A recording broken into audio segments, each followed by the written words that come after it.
Hello there, I'm Dr. Smith. I'm a lecturer and writer in the areas of personal finance and investing, and today I'm going to be talking with you about some of the terms that you will encounter when you buy and sell stocks. The highest level decision when it comes to buying and selling stock is that decision to buy or sell. If you believe that the price is going to go up, then you might want to consider buying shares of that stock. This is also known as going long in that stock. However, if you own the stock and you believe that the price is going to decline, then you might want to consider getting out of that stock or selling those shares. But what do you do if you believe a stock is due for a large price decline and you do not own it? Well, one very viable strategy would be to not buy that stock. However, there's actually a way to make money on a large price decline. This is known as shorting stock.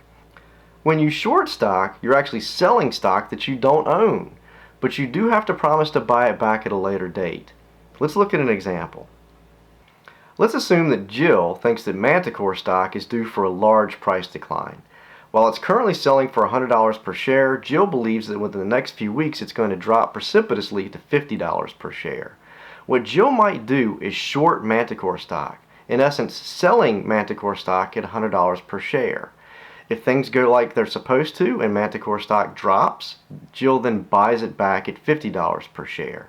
Then Jill's able to keep that $50 difference. However, shorting stock can be incredibly risky if things don't go your way.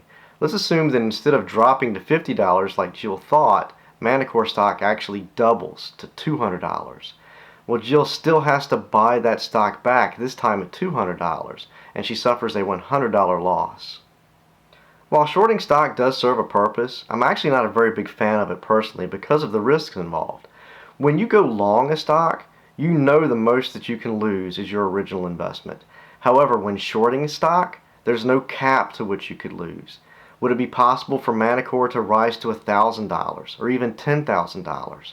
While this might be unlikely, it is possible, and your potential losses shorting stock are theoretically infinite. Now let's switch gears and talk about the different types of buy and sell orders you can place on a brokerage account. By default, the order will be a market order. A market order will execute immediately as soon as you place it at whatever the current price of that stock might be. However, if you choose to, you can actually try to get a little bit aggressive with your buying and selling.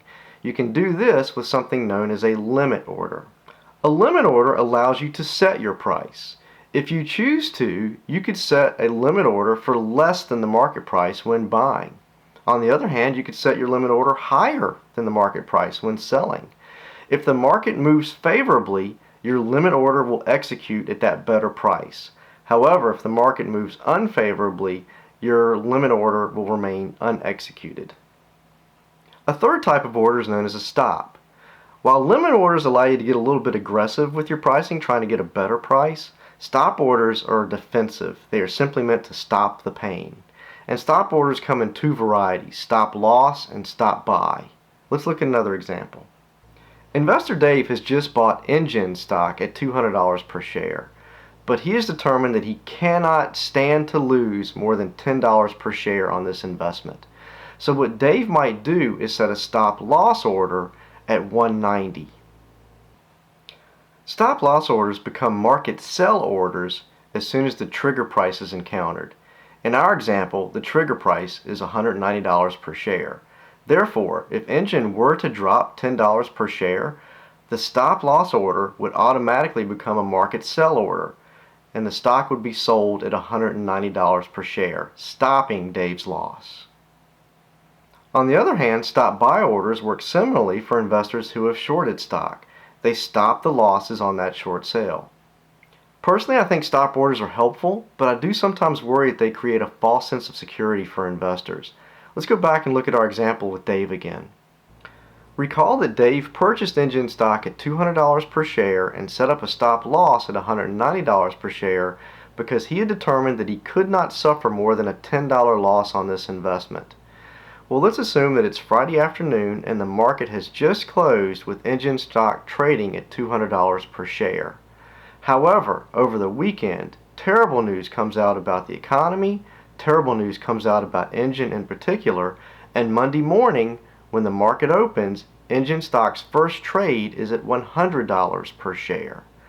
Well, Dave's stop loss order was triggered. It dropped below $190 per share, but the first trade was at $100 per share.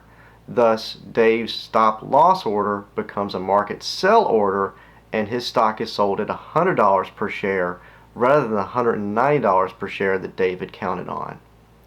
While this might be unlikely, it is possible, and that's why I sometimes worry that stop loss orders provide investors with a false sense of security.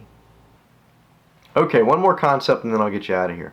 You might be wondering, when you set up a stop order or when you set up a limit order, how long does that stay good? How long does it stay on the books of the brokerage account? Well, that's actually up to you. You can set these up so that they take place immediately or cancel. Sometimes on your brokerage account website you might see IOC. That's immediate or cancel. If the limit order can't execute immediately, it will be taken off the books right then. The default, however, is for the day.